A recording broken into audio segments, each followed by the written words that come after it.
Ancestry.com has just launched some big new features on their site, and they're not related to DNA.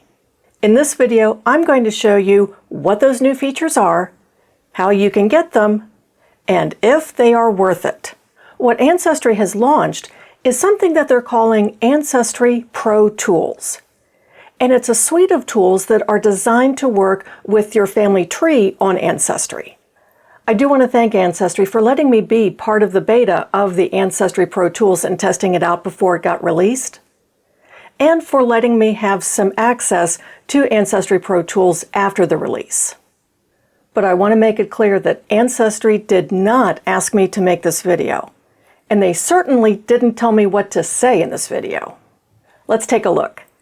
Here I'm on the profile page of Jacob Blackstone, someone in my family tree. I have Pro Tools enabled, and that places a new icon on a profile page, and that's that circle that has an exclamation point in it.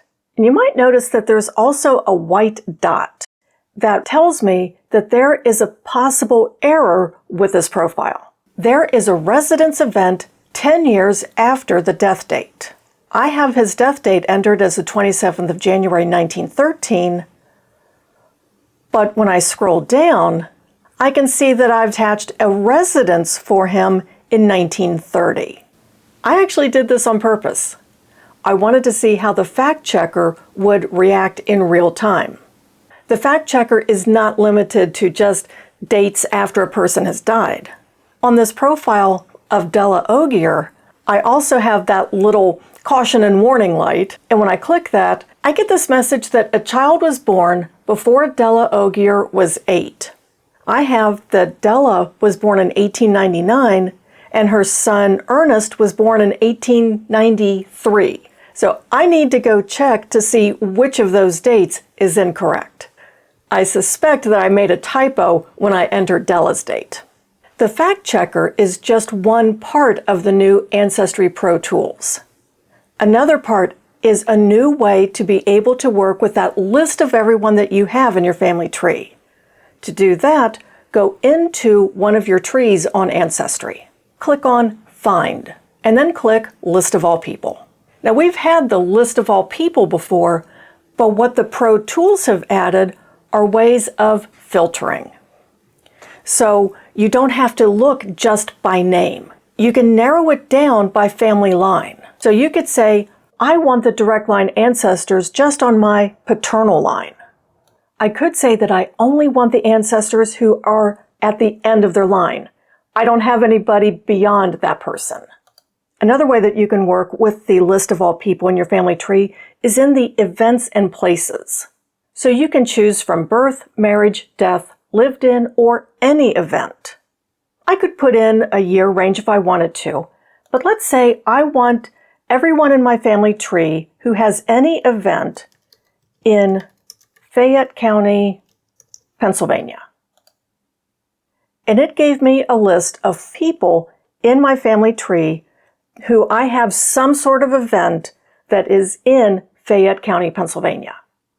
This feature would be especially useful if you're doing any sort of Scandinavian research or research in any other place where the surname changes at every generation. They're using a patronymic system.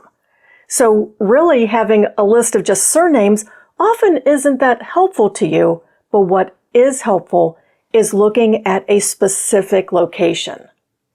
If you want to do some cleanup in your family tree, you don't have to go person by person and just happen to land on them as you're going through profiles in your family tree. You can actually filter for possible errors in the list of all people now. You can choose possible duplicates and/or other possible issues. This Nancy Skinner was on that list of possible errors, and I can see that the possible error for Nancy Skinner is that she isn't attached to anybody. She has no relationships. So I could either go and figure out who is this Nancy Skinner and why do I have her in my family tree, or I could just delete her. Another one of the Ancestry Pro Tools is something called Charts and Reports. And you get to that from a profile page and clicking on Tools and Charts and Reports. you can choose from 4 different types of reports. The first is a descendancy report. So that starts with that person and then lists all of their descendants. Another type of descendancy report is this register report. And it gives the same basic information as what was on the descendancy report, but it's in a slightly different format. Another type of report is something called an Ahnentafel. Instead of listing the descendants, it lists the ancestor. Think of it as an ancestor chart in written words rather than in a chart format. And then something that I think is completely underutilized in genealogy, and that is the family group sheet. You can also send the report directly to your printer, or you can download it as a PDF.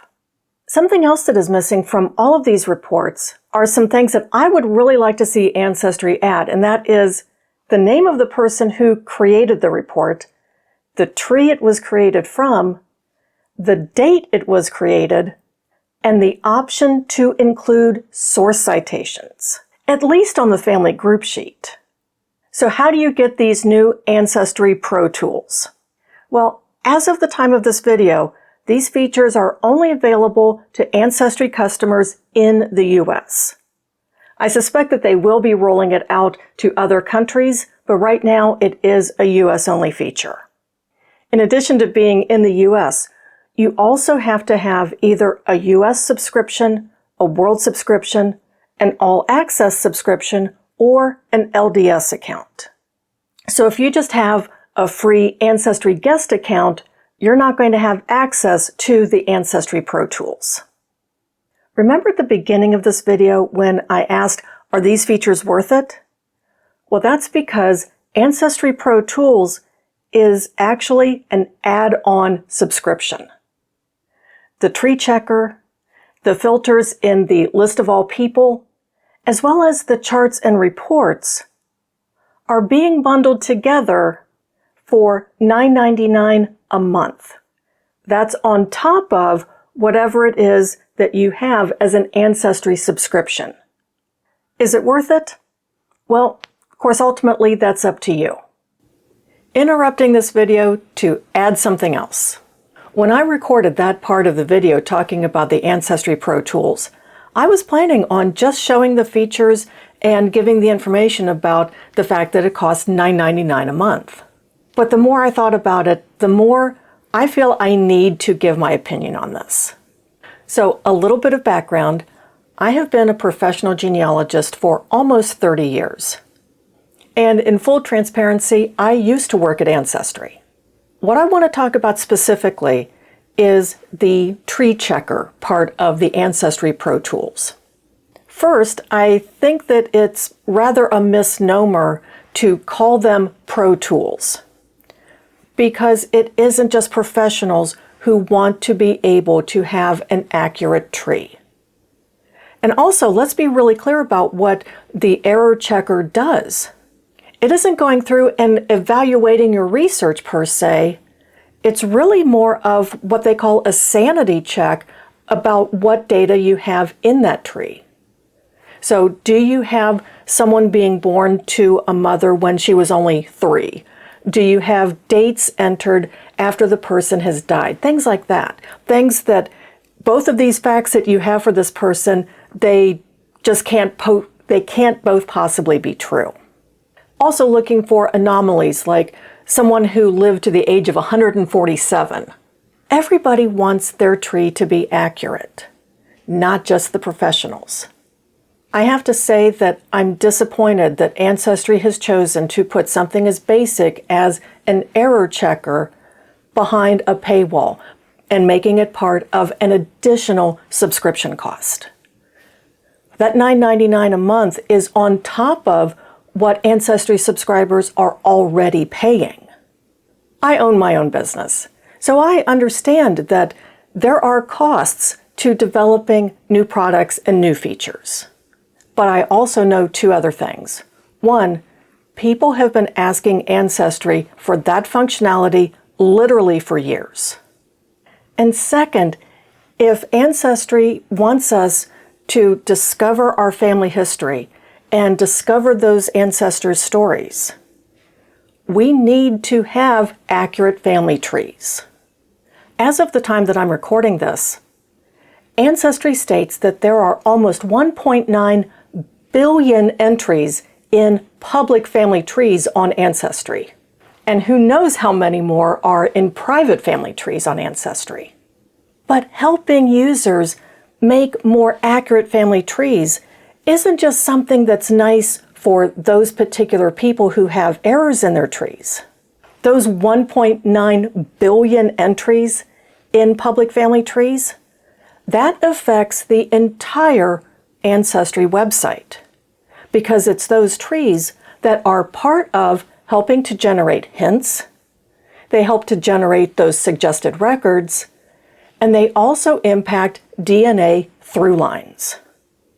By making the error checker part of an additional subscription is going to greatly decrease the number of people who could be making corrections to their family tree. Yes, you can discover those errors that are in your family tree just by looking, but everyone makes mistakes. Sometimes you have duplicate people. Sometimes you make typos when you're entering information. So why not make the error checker available to everyone? It's going to help not only that individual tree, but would actually improve the hints, the suggested records, and the through lines for everyone. My message to Ancestry is this. If Ancestry is serious about wanting to help people discover their family tree and discover the stories of their ancestors, then give everyone the error checking functionality. And when I say everyone, I mean everyone, not just people in the United States, not just people who have a paid account, not just people who opt to pay for that functionality. Make it available to everyone who has a tree on Ancestry. Because the accuracy of those trees don't only affect that user, but in total, they affect everyone who uses Ancestry services. What do you think about Ancestry's Pro Tools? What do you think about the functionality? And what do you think about the cost of it? Will you be using this feature? Let me know down in the comments. Ancestry.com is one of many tools that we can use in our genealogy research. But to make the most discoveries in your family tree, it really helps to have some good habits. You can learn about 5 of those habits in this video right here. So go check that out and make some great discoveries in your family tree.